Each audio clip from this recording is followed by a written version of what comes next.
saudara yang dikasih Tuhan, selamat malam. Kita akan masuki KRT kita pada malam hari ini. Saya mengundang jemaat sekalian untuk sama-sama kita mempersiapkan bahan Alkitab kita pada saat ini dari Roma pasal 12 ayat yang ke-9 sampai dengan ayat yang ke-21. Saya mengulangi, bahan bacaan Alkitab kita pada malam hari ini untuk kita sama-sama renungkan dari Roma pasal 12 ayatnya yang ke-9 sampai dengan ayatnya yang ke-21. Namun sebelum bersama-sama kita membaca dan merenungkan firman Tuhan, mari sama-sama kita bersatu hati di dalam doa kita. Mari Bapak Ibu Saudara kita berdoa. Segala puji dan syukur ya Tuhan kami panjatkan kehadirat-Mu untuk setiap bentuk pimpinan dan pemeliharaan Tuhan atas kami, sehingga kami bersyukur atas berkat-berkat yang Tuhan nyatakan dan limpahkan bagi kami setiap hari. Berkat kehidupan, berkat kesehatan, berkat kekuatan, berkat makanan, minuman, pekerjaan, berkat keluarga, berkat persekutuan jemaat Tuhan. Ya Tuhan, Bapa dalam sorga, pada malam hari ini dalam syukur dan sukacita kami atas setiap berkat dan anugerah yang Tuhan nyatakan bagi kami. Kami juga rindu ya Tuhan dalam kebaktian rumah tangga ini bersama-sama kembali menikmati dan menerima pemberitaan firman Tuhan. Namun ya Tuhan, kami sungguh menyadari bahwa kami semua tidak layak di hadapan Tuhan. Bahkan ya Tuhan, kami tak mampu untuk dapat menyelami, untuk dapat memahami firman Tuhan jika kami hanya mengandalkan kekuatan akal dan pikiran kami semata. Namun ya Tuhan, kami juga percaya bahwa Engkau Allah yang senantiasa menyertai kami, memberikan kami kekuatan. Karena itu ya Tuhan, biarlah kekuatan dan Roh Kudus-Mu memimpin kami sekalian, seluruh jemaat Tuhan, bahkan hamba-Mu, untuk bersama-sama kami boleh mendengar firman Tuhan. Bahkan juga ya Tuhan, kiranya Engkau jugalah yang berkenan untuk memampukan kami boleh mewujud nyatakan firman-Mu itu dalam kehidupan kami setiap hari. Tuhan Allah Bapa dalam sorga, terima kasih ya Allah, berfirmanlah kepada kami, karena kami sekalian anak-anak-Mu sedia untuk menerimanya.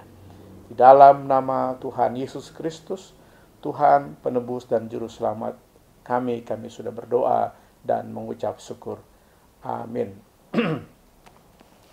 Mari Bapak Ibu Saudara kita bersama-sama membuka Alkitab kita.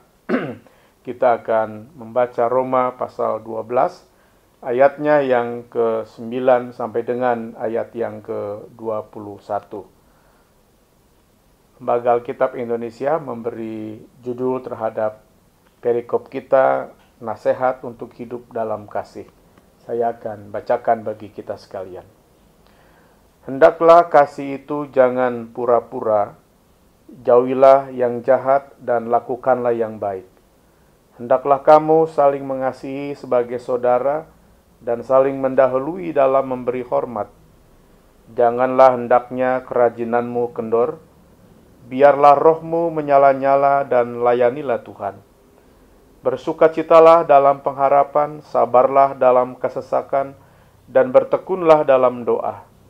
Bantulah dalam kekurangan orang-orang kudus, dan usahakanlah dirimu untuk selalu memberikan tumpangan.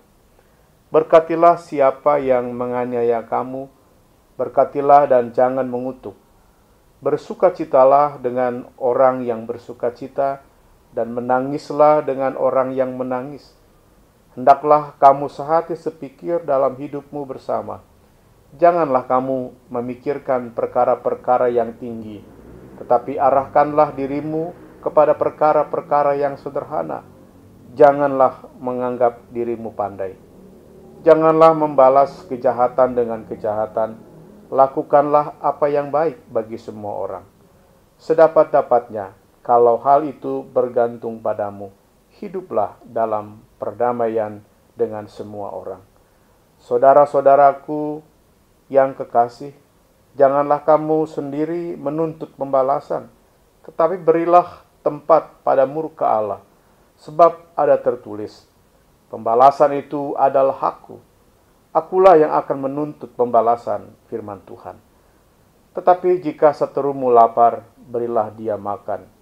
Jika ia haus, berilah dia minum. Dengan berbuat demikian, kamu menumpukan bara api di atas kepalanya. Janganlah kamu kalah terhadap kejahatan, tetapi kalahkanlah kejahatan dengan kebaikan.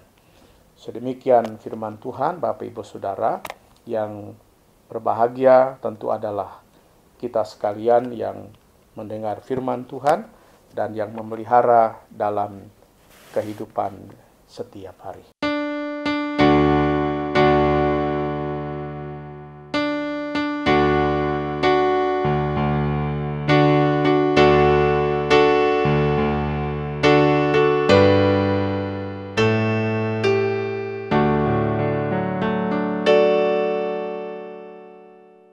Bapak Ibu Saudara, saya ingin memulai perenungan kita pada malam hari ini dengan menyampaikan apa yang pernah ditulis oleh almarhum Pendeta Eka Dharma Putra dalam bukunya Menguji Roh.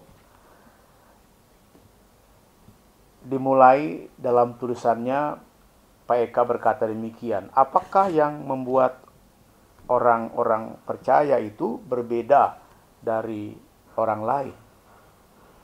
Paling tidak itulah yang dipertanyakan oleh Dietrich Bonhoeffer ketika ia menulis di balik terali penjara.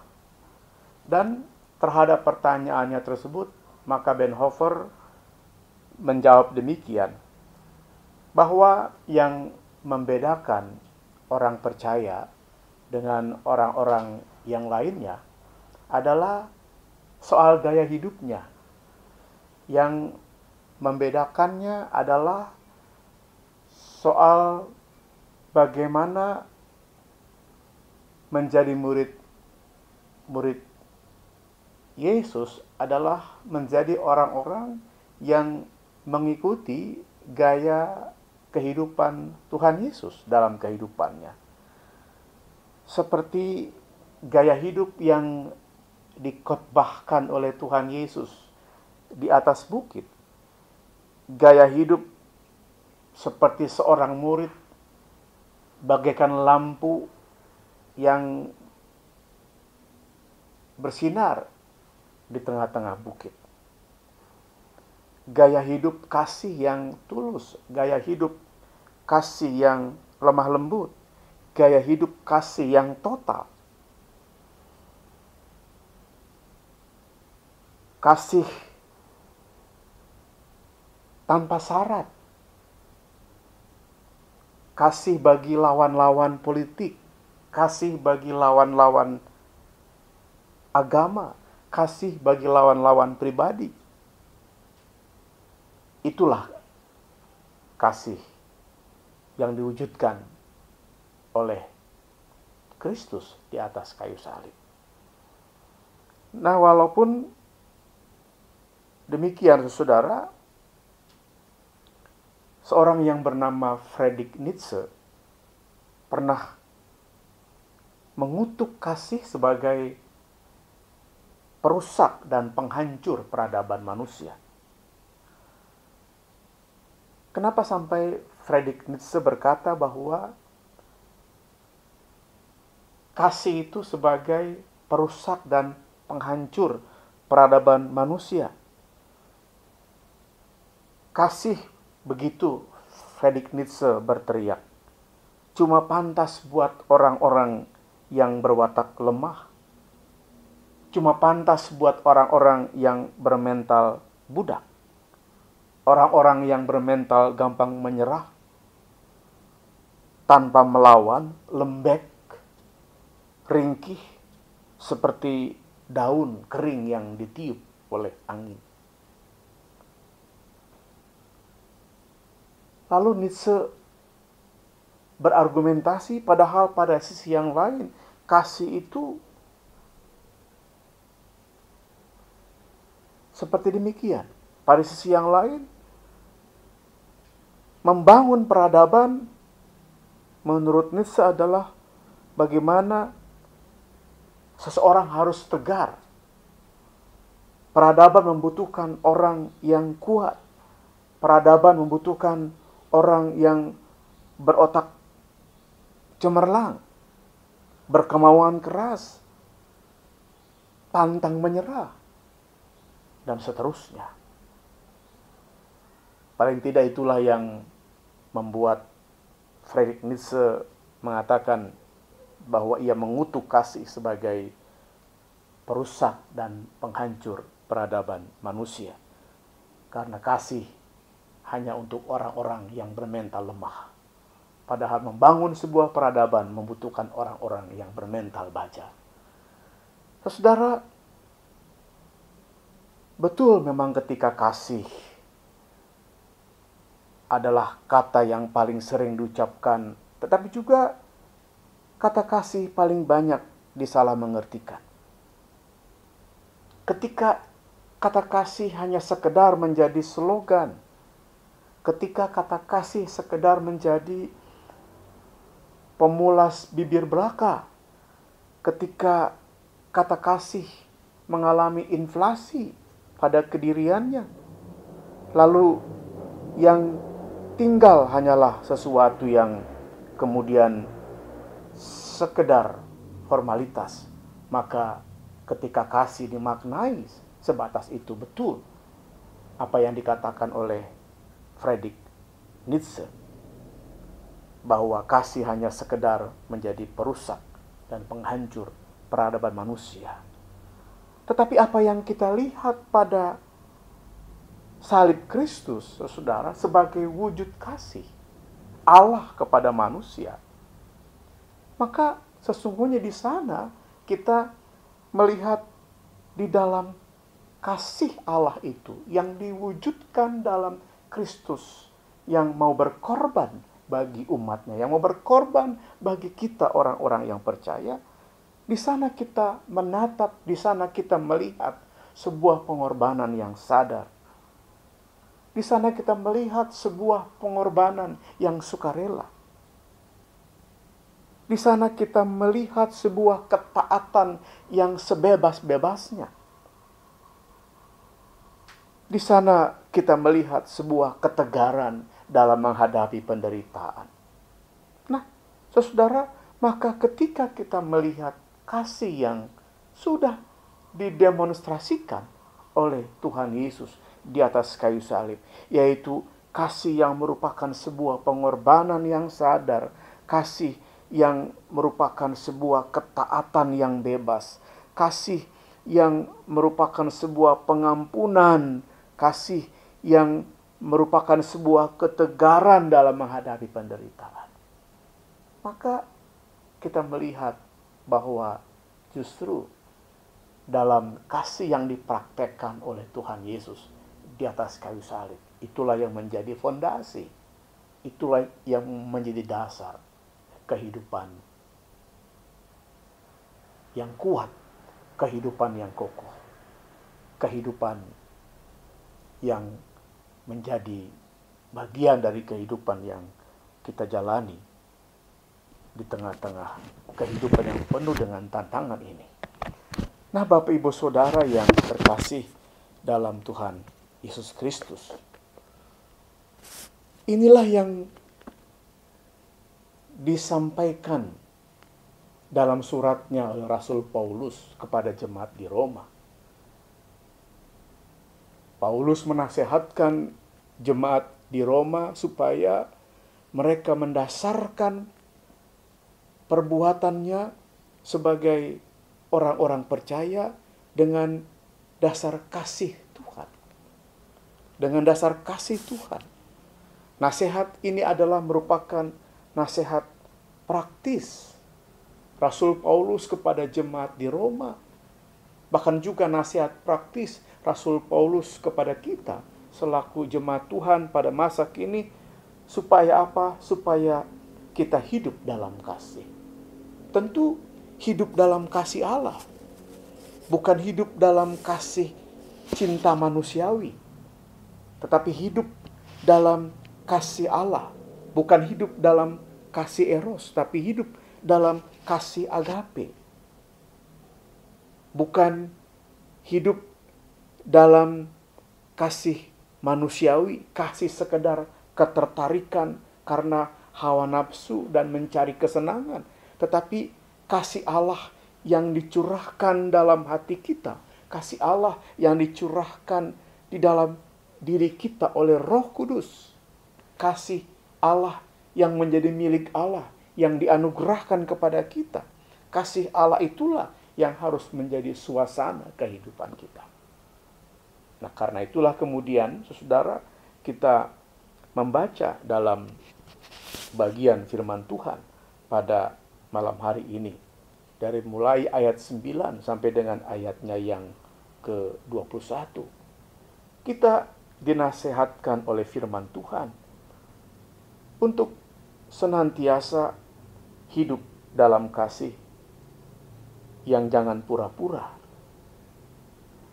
Hidup dalam kasih yang jangan pura-pura artinya hidup dalam kasih yang tulus, hidup dalam kasih yang sejujur-jujurnya. Hidup yang orsinil yang kita nyatakan dalam kehidupan kita. Lalu kita diminta untuk menjauhi yang jahat dan lalu melakukan yang baik. Saling mengasihi sebagai saudara dan saling memberi hormat. Jangan kendor kerajinanmu, tapi biarlah rohmu menyala-nyala dan terus layani Tuhan. Bersukacitalah dalam pengharapan. Penting sekali bersukacita dalam pengharapan. Sabar dalam kesesakan dan tekun dalam doa. Lalu soal-soal bagaimana kita hidup bersama dengan orang lain. Kita pun dinasihatkan di ayat yang ke-13. Bantulah dalam kekurangan orang-orang kudus dan usahakanlah dirimu untuk selalu memberi tumpangan. Usahakanlah dirimu untuk selalu memberi tumpangan. Berkatilah siapa yang menganiaya kamu. Berkatilah, jangan mengutuk.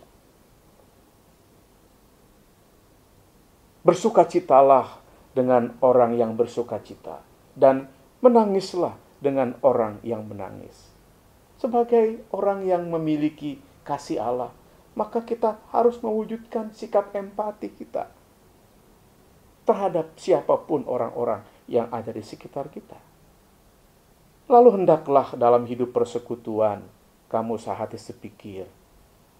Jangan kamu memikirkan perkara-perkara yang di atas, sombong, tapi arahkanlah dirimu kepada perkara-perkara yang sederhana. Jangan membalas kejahatan dengan kejahatan. Lakukanlah yang baik bagi semua orang. Hiduplah dalam perdamaian dengan semua orang. Jangan kamu sendiri menuntut pembalasan, tetapi berilah tempat kepada murka Allah. Karena itu adalah hak Allah. Bahkan jika seterumu lapar, berilah dia makan. Jika ia haus, berilah dia minum. Artinya di sini ada pengampunan. Lalu yang terakhir, janganlah kamu kalah. Janganlah kamu menyerah terhadap kejahatan. Tetapi kalahkanlah kejahatan itu dengan kebaikan. Nah, Bapak Ibu Saudara yang terkasih di dalam Tuhan Yesus Kristus. Inilah pesan-pesan moral, pesan-pesan etis, pesan-pesan kehidupan praktis sebagai murid-murid Tuhan, sebagai orang-orang percaya yang Rasul Paulus nasihatkan kepada kita. Baik kepada jemaat di Roma, juga kepada jemaat Tuhan, kepada kita sekalian pada saat ini. Supaya kita senantiasa menghidupi, supaya kita senantiasa bahkan menyatakan kasih Allah itu dalam suasana kehidupan kita. Nah, Bapak Ibu Saudara yang terkasih dalam Tuhan Yesus Kristus, bagian firman Tuhan pada malam hari ini, Saudara, mengingatkan dan mengajak kepada kita untuk mempraktekkan kasih yang ditampilkan Tuhan Yesus di atas kayu salib itu dalam kehidupan kita setiap hari. Kasih yang sesungguhnya adalah kasih yang memberi tempat dalam relasi kita dengan sesama kita. Kasih yang mengosongkan diri. Hidup yang mengosongkan diri. Hidup yang senantiasa memberi ruang bagi orang-orang yang membutuhkan dukungan, yang membutuhkan uluran tangan kita. Tentu di tengah-tengah situasi yang berat pada saat ini, ketika kita diperhadapkan dengan krisis multidimensi sebagai akibat dari pandemi COVID-19, maka firman Tuhan pada malam hari ini menjadi sangat relevan supaya kita mewujudkan hidup dalam kasih Allah itu dalam kehidupan keseharian kita. Hidup saling menopang, hidup saling bertolong-tolongan, dan hidup saling menguatkan seorang terhadap yang lain. Inilah saudara panggilan kita dalam kehidupan kita ini.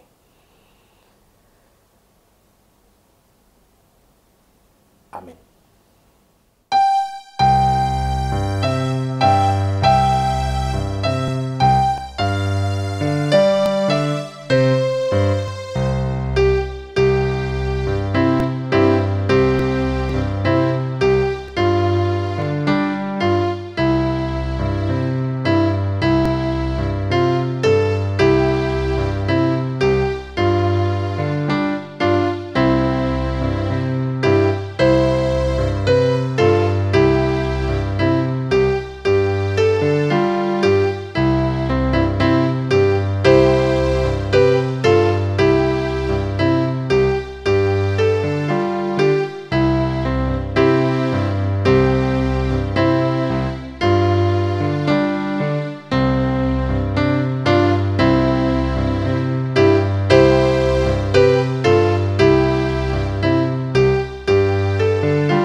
Bapak Ibu Saudara yang dikasihi Tuhan,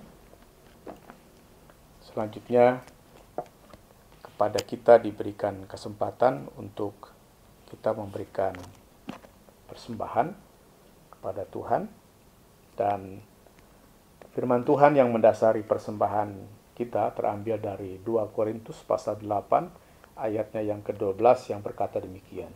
Sebab jika kamu rela untuk memberi, maka pemberianmu akan diterima. Kalau pemberianmu itu berdasarkan apa yang ada padamu, bukan berdasarkan apa yang tidak ada padamu.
Mari Bapak Saudara bersama-sama kita bersatu hati dalam doa persembahan, sekaligus kita akan menyatakan pokok-pokok doa syafaat kita, dan di akhir kita akan mengakhirinya dengan kita mengucapkan doa Bapa kami bersama-sama. Mari kita berdoa. Ya Tuhan Allah Bapa dalam sorga, terima kasih untuk firman yang sudah Tuhan taburkan bagi kami. Ya Tuhan, biarlah firman yang sudah Tuhan taburkan itu dapat bertumbuh, dapat berkembang, dapat berbuah-buah dalam diri kami masing-masing, sehingga ya Tuhan kami dapat mempraktekkan kasih Allah yang sejati itu dalam kehidupan kami setiap hari. Ya Tuhan Allah Bapa di sorga, ajar kami untuk dapat terus memberi diri, memberi ruang di dalam hidup kami bagi orang-orang yang membutuhkan dalam kehidupan ini. Ya Tuhan, biarlah kami diajar untuk terus-menerus mau membuka hidup kami, membuka diri kami bagi sebuah proses berbagi kehidupan terhadap orang-orang yang membutuhkan. Tuhan Bapa dalam sorga, pada saat ini Tuhan kami bersyukur, bahkan ketika pada malam hari ini kami diberi kesempatan untuk boleh berbagi melalui persembahan yang sudah kami kumpulkan. Ya Tuhan, biarlah Engkau berkati persembahan kami ini, agar melaluinya kami dapat mendukung pekerjaan pelayanan Tuhan melalui gereja Tuhan, khususnya melalui GKP Yeruel Cibubur. Berkati ya Bapa setiap tangan-tangan yang sudah mempersembahkannya kepadamu. Semuanya ini berasal dari Tuhan. Dan biarlah ya Bapa, kami mohon, kami terus berharap berkat-berkat Tuhan senantiasa Tuhan nyatakan bagi kami semua. Ya Tuhan Bapa dalam sorga, kami bersyukur untuk gereja-gereja Tuhan dimanapun berada. Bersama-sama dengan seluruh bagian masyarakat, berkati ya Bapa, kiranya gereja-gereja Tuhan di dunia ini, gereja-gereja Tuhan di Indonesia, bahkan ya Tuhan gereja Kristen Pasundan, khususnya GKP Yeruel, untuk terus ya Bapa bersaksi, memuliakan nama Tuhan, membawa kabar baik, membawa kabar sukacita, membawa Injil Tuhan dimanapun kami berada, menyatakan kasih Tuhan dimanapun kami Engkau tempatkan. Ya Tuhan, secara khusus pada malam hari ini kami juga berdoa bagi seluruh gerak penata layanan di tengah-tengah jemaat Tuhan GKP Yeruel. Berkati ya Tuhan, kiranya seluruh penata layanan dalam koordinasi majelis jemaat, PPJ, komisi-komisi, kategorial, non-kategorial, panitia-panitia, bahkan seluruh jemaat Tuhan. Kendati pun ya Tuhan kami berada dalam kondisi pandemi COVID-19. Biarlah ya Tuhan, apapun yang bisa kami wujudkan sebagai bentuk pelayanan kami, biarlah semuanya itu Bapa hanya untuk menjadi hormat dan kemuliaan bagi nama-Mu saja.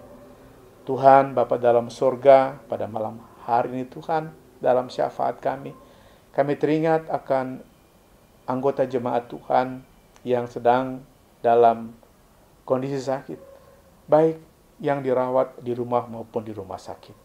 Ya Tuhan, kami ingin bawa dalam doa, biarlah Tuhan yang memberkati setiap obat, setiap makanan, minuman, istirahat, setiap support dari keluarga. Tuhan berkati, supaya itu menjadi sarana, alat di tangan kuasa Tuhan untuk mendatangkan kesembuhan bagi saudara kami. Berikan kekuatan pengharapan bagi setiap saudara kami Bapa, supaya mereka tetap terus berharap dan berpegang hanya kepada kasih kuasa Tuhan. Ya Allah, Bapa dalam sorga, pada malam hari ini, kami juga mau berdoa ya Tuhan. Kami ingin menyerahkan masyarakat, bangsa, dan negara kami. Ya Tuhan, berkati para pemimpin kami Tuhan semua, dengan segala hikmat, kekuatan, pertolongan yang dari Tuhan, supaya mereka dikuatkan oleh Tuhan untuk dapat memimpin, untuk dapat mewujudkan keadilan dan kesejahteraan bagi seluruh rakyat Indonesia. Bahkan ya Allah, di tengah-tengah situasi berat pandemi saat ini, Tuhan, kiranya Engkau Bapa memberikan pertolongan dan kekuatan bagi bangsa kami, bahkan bagi seluruh bangsa di dunia ini, untuk dapat segera beroleh jalan keluar yang terbaik dari kondisi pandemi COVID-19 yang terjadi pada saat ini. Kami mohon ya Tuhan, semuanya itu hanya oleh karena keyakinan kami atas kuasa Tuhan. Tuhan Bapa dalam sorga, ketika di penghujung kebaktian rumah tangga ini, nanti kami akan masih melakukan berbagai aktivitas kami. Kiranya Engkau berkati. Bahkan ketika kami akan beristirahat pada malam hari ini, Tuhan yang kiranya melindungi kami. Biarlah ya Bapa, Engkau menganugerahkan kami kehidupan kembali pada hari esok. Hanya dengan kekuatan dan pertolongan Tuhan, dan kami dapat melakukan segala aktivitas kami dengan sebaik-baiknya. Tuhan Bapa dalam sorga, terima kasih. Inilah seluruh pokok doa syafaat kami ya Allah, yang semuanya hanya berani kami bawa dan panjatkan hanya dalam satu nama, Tuhan kami Yesus Kristus, Tuhan penebus juru selamat kami. Dan pada saat ini ya Allah, kami juga ingin berdoa sebagaimana yang Engkau ajarkan kepada kami demikian. Bapa kami yang ada di sorga, dikuduskanlah nama-Mu. Datanglah kerajaan-Mu.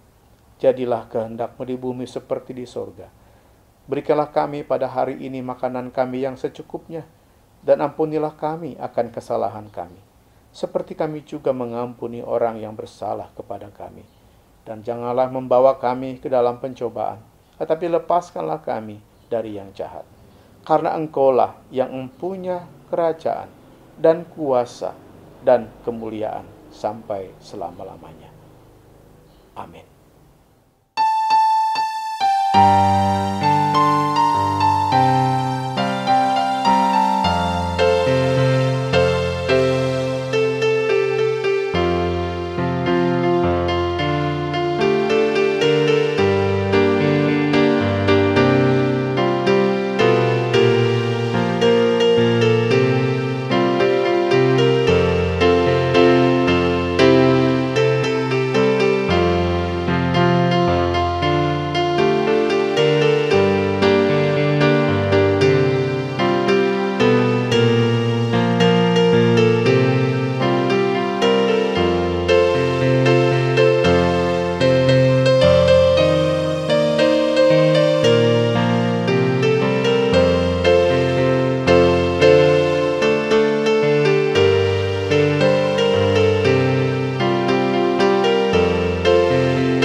Mari saudara, kita bersama-sama menerima berkat Tuhan.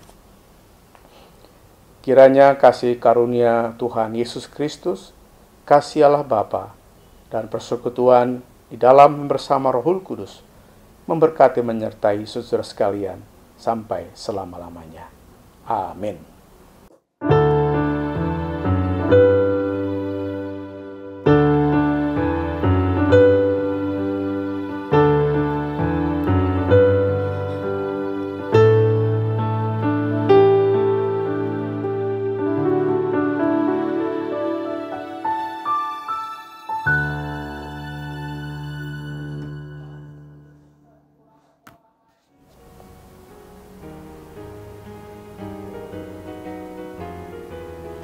Selamat malam, Tuhan berkati saudara.